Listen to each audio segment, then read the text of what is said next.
Idima,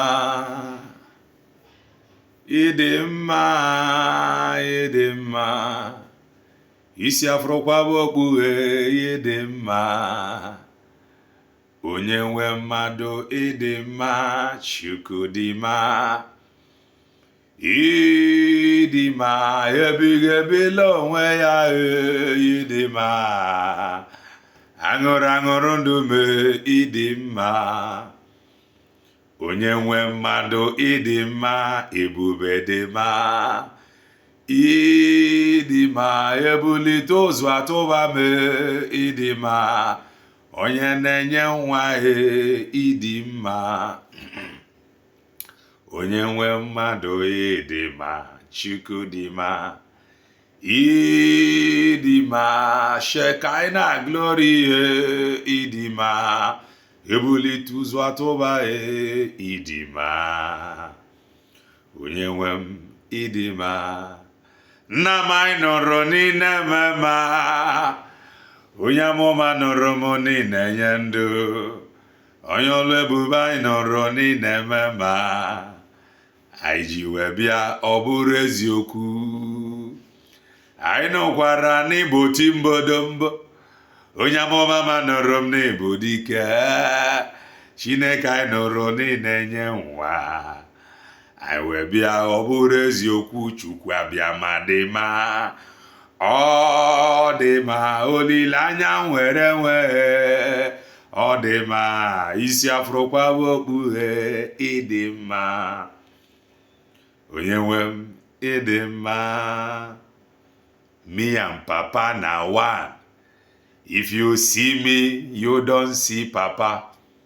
Me and Papa na one. Nwanne m nwoke mụ na nna m na-alụkọ ọlụ.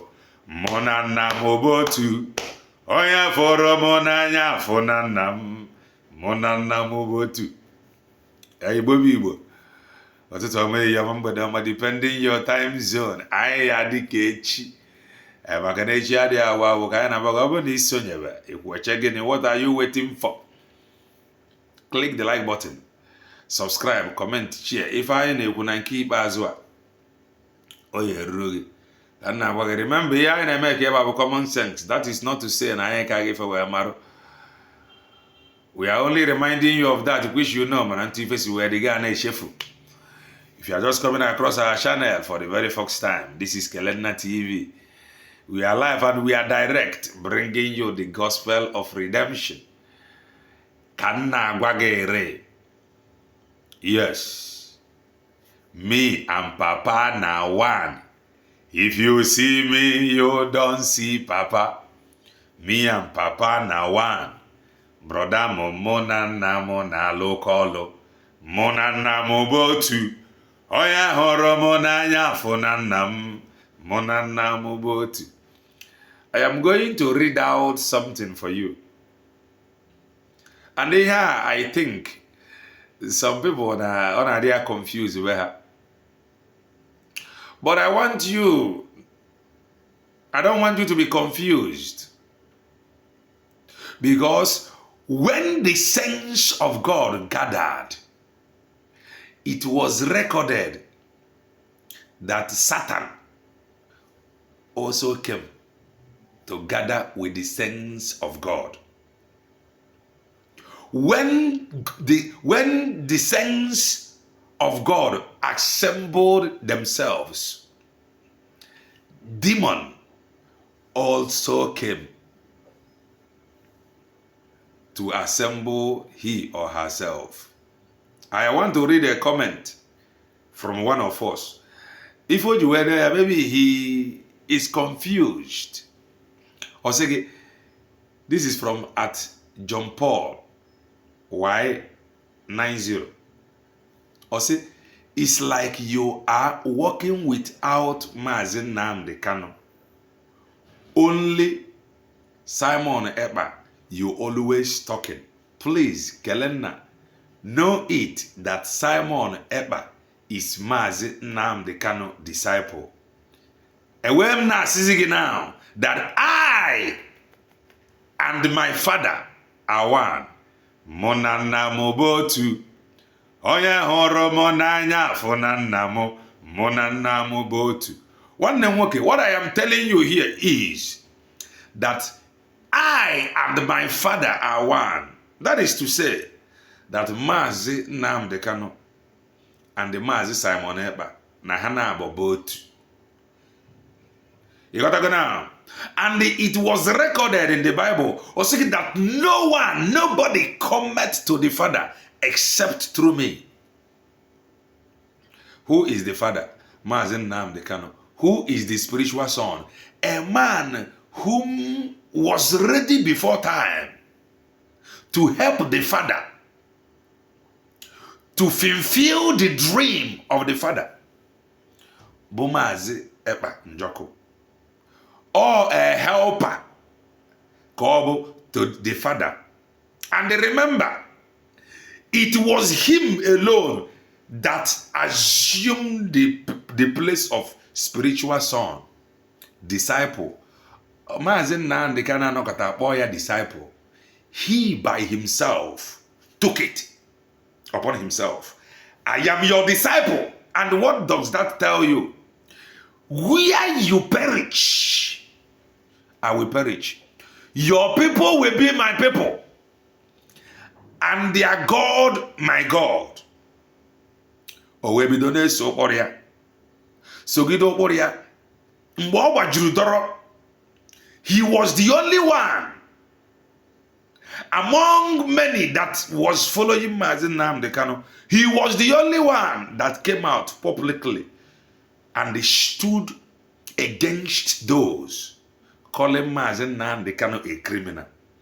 And by so doing, Mazi Nnamdi Kanu recognized him. See again, that he should continue on this path of truth. No Bruno no speaking to her. Nancy Buamande. No Bruno no speak like this, that they will say that he is mad. But Nambo continue speaking to her, that the people will see that there is many mad peoples around him. And by so doing, that they will be forced to reason. Or say, continue on the path of truth. You are doing a good job. Keep it up. Do not let devil enter you.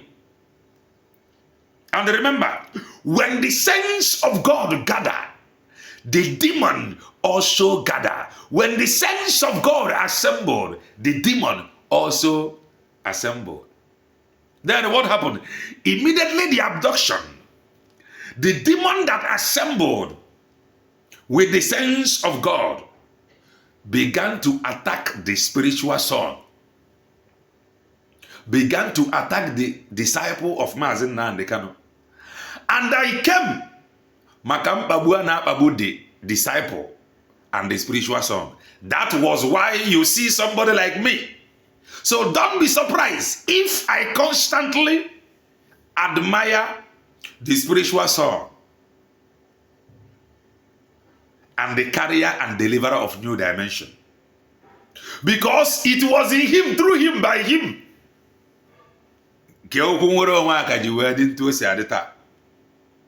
Without him standing strong,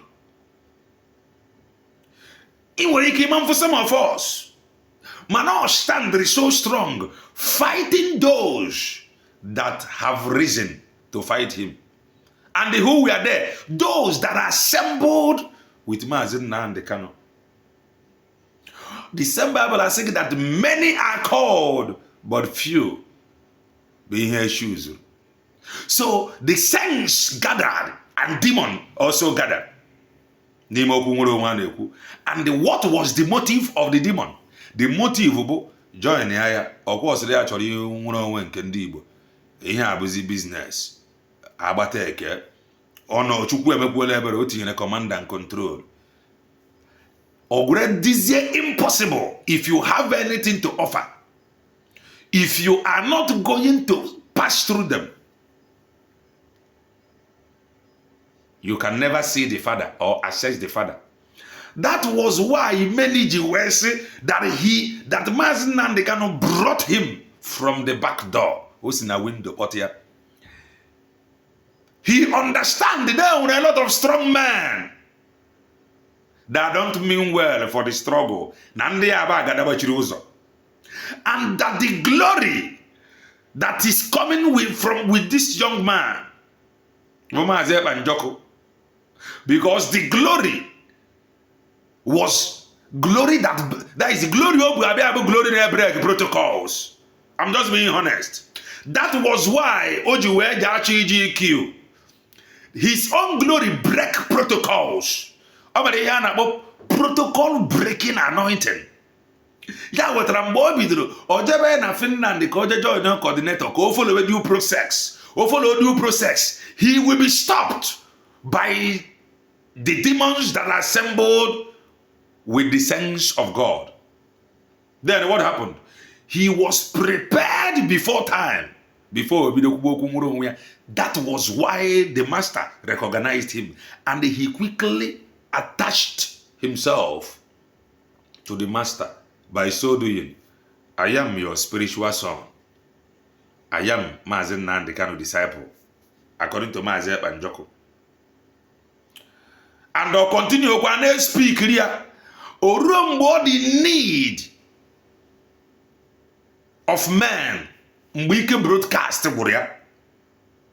Also, you can broadcast Abugia. Ikebego ogugoni the people that so much fall in love with command and control structure. Ikebega goveranda. Ike monthly dues but the master is already fed up. The master shouted on Radio Biafra, I need only 100 men to march. Nobody was found. The master many of them surrender. 15 men ready to go with him and get this freedom. That he only need 100 men to march. Now Canberra Chobata via Mazi Ebanjoko. That noble only 38 men bunde sign no the freedom of the people of Israel. Only 38. But the master asked for 100. Fanchadine disappear. Only him, Mazepa. Apota, say that he is 50 in one. That the master can go and look for 50. So if I do I'm for an abuya. Yaka ija na face ya no kunworo nwa ani nwere ike mangota. Face ya. Buntu chukwu si we che ocho ya. Because without the abduction, some of you amangota if I go underground, somebody like me cannot come out. So if you see me talking about the spiritual son, the deliverer of new dimension, the reason in that I want him to deliver that which his master foresaw, that he is bringing new dimension. Obey for new dimension. Remember, deliver by the new dimension. And he is not going to stop until he deliver new dimension to you. So I ain't until you deliver that new dimension, which the master foresaw. Mazen Nandekano is now in chain that he can't free himself. Ndị polisi, ndị otibara anya afọ ụzọ, ndị used to quench the fire. Ọkụ na-eso the struggle, but they did not succeed. Ha cannot na-agbado structure, but the owner of the structure have left the structure for them. That is the honest truth. Face ya in here, all the difficult. The only people those that is pure in heart. Bible is saying, blessed are the pure in heart, for they shall see God. Only the blessed that is pure in heart. Neke happen the face I know. I'm just being honest. So the carrier and deliverer of new dimension. The reason that somebody like me, I am so much interested in that which he carry. Let him deliver it. As minister of enjoyment. I'm just being honest. He was introduced as someone that is bringing new dimension. New dimension in a expect. Or this face I know now. I want a dimension that is beyond this face I know. And that dimension, total freedom of Biafran people. That is the dimension that I am waiting for it to happen. That is the pregnancy that I see. And that is the birth that I'm waiting for. Come want that new nation. Yeah, but the only thing yeah, what I'm just being honest. That he may deliver that which he carry. Can other saints of God that gathered with him? Can other saints of God that assembled themselves with him? I'm just being honest. So follow us as we follow the man whom is following the master. That is just all. Follow us as we follow the man that is following the master. I say an iron, sharpened iron. The first iron and they believe you me.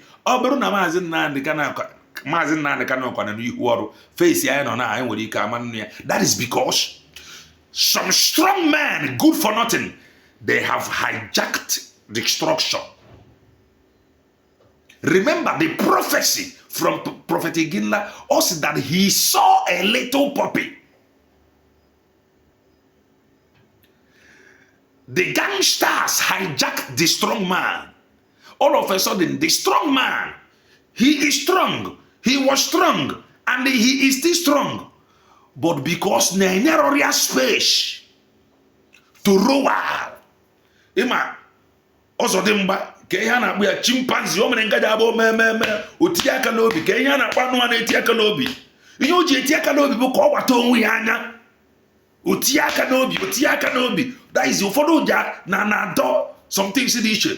But these guys gripped the strong man. The strong man abruzie a little puppy. Follow that prophecy very, very well.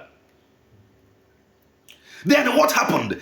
The little puppy looked back and they saw some strange wild animals. They were developing to wide chunks of animals. That is the prophecy. So the strong man hijacked the struggle. Maka oku command and control. Yeah, what Rijija de careful. The way he created some structures. Because those that don't mean well to you, Haji the Harada structure, you are finished. They no go let you see front. You can't see front. Always them na them you go to see. Yaka Haji Webro Mechia Herio Kundia. So the prophet saw a little puppy. In the realm of the spirit, why you physically ilelanya na anu oluya na redo Biafra. E ma na olu onye na anu na etimpu na redo Biafra ba olu maazi Nnamdi Kanu no nwoke ekereke kendi keria kendi jibria kendi jia na onu kendi ja na ekwu ekutume the structure defenders. How abunde kechiria, they did not allow him to breathe. They did not allow men that have something to offer come up. Because of command and control. At a point, or they are confused, or if you know what you should do, if you know what you can do for the Biafra to come, do. Because everyone know we are going to feel it. Each of the radio TM Bubagala and Didi La Riono, Nahancha, Nachos Sassinda Madu. He can't say such. But we are just putting one or two together to you. That was why immediately he saw Mazeb and Joko roaring in his platform. He quickly identified him and they gonged with him. He is a strong man. But the structure defenders, that is the gate man, they hijacked the struggle. Gideonolu Ika. Inwere ike mangoti ya na bagay ha. Nde Gideonolu mgbe niile la n'olu. Onye na n'olu ya na radio bodogwu. But they don't allow him to function. They don't allow him to express himself. Ya wetro puta eko na radio Biafra. There is going to be no election in Biafra land. All of a sudden, the structure defenders are put and manipulate the strong man. If you don't sound like a broken bottle, you not gonna understand what they tell you. Flesh and blood cannot reveal this to you. I'm just being honest. You are hearing a voice of a strong man, but in action, the strong man that is defending structure that made them, the structure that they are the benefactors, they did not allow the strong man that you are hearing his voice echoing on Radio Biafra. They don't allow the man to function the way Oluwasiada.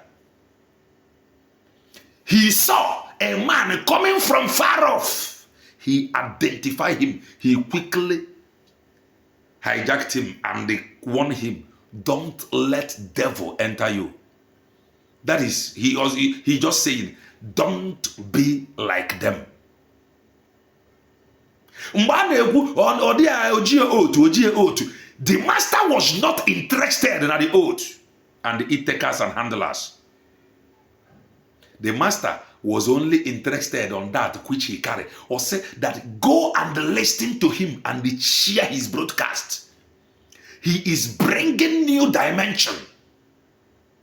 Why you difficult? Then the new dimension I am waiting for is the birth of the sovereign nation. The new dimension total emancipation of the that we may enjoy. About the gospel, you were hearing the voice of a warrior, the voice of a giant, Laredo Biafra, but in action, they hold him. They could not allow him to breathe. They could not allow him to express himself. Basaka, what do you have to offer? Come up. Hey, Judea, let defend this structure. Badia Nolu, until he saw a man coming from afar off, he quickly identified him or identify with him. Or say listen to him, share his broadcast. Ha say no on that oath. Who was the originator? Or how did the oath taking come about? The same structure defender. You may have an idea of how things is going to work. But those you assemble may bring something similar to your idea. Their intention was to use that thing to hold and to cage you. But Christ batara no lonso for buying and selling. What did he do? Or to throw tare piasa siafa. Ama melakota ya nje ekwu okwu abo ebutafu ka anyị na-ekwu iri maazi Ekpanjoko. He is the carrier and the deliverer of new dimension. So he can afford part of new dimension. He am choro buko deliver ya. Can he how they deliver total freedom. So don't be surprised. Ogeni ne ile agent na Radio Biafra. He la know the voice of a warrior. But in action, the gatekeepers, the structure defenders, the benefactors of the structure, they have caged the man. Fekwe ya ngoro mmiri togbo iko. Ya ka o ji eji ya buta. Kama esege na ndị a aburu. Ogwagele ya need 300 men. Ebe the same people ji apụta na agbagela ha dị 1,000 more than 1,000 men and women.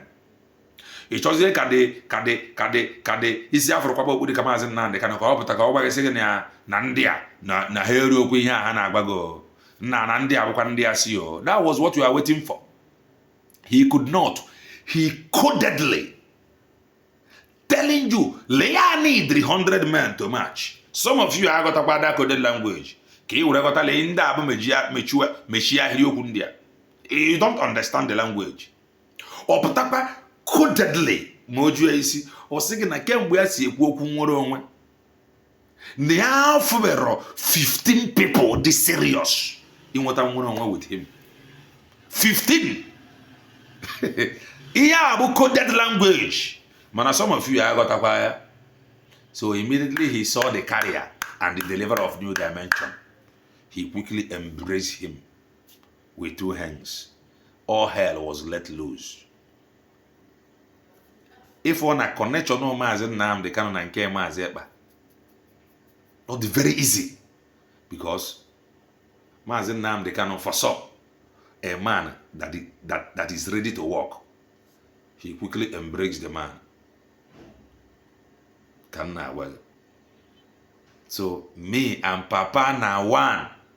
If you see me, you don't see Papa. One name, me and Papa now one. Onya in a query about the carrier and deliverer of new dimension.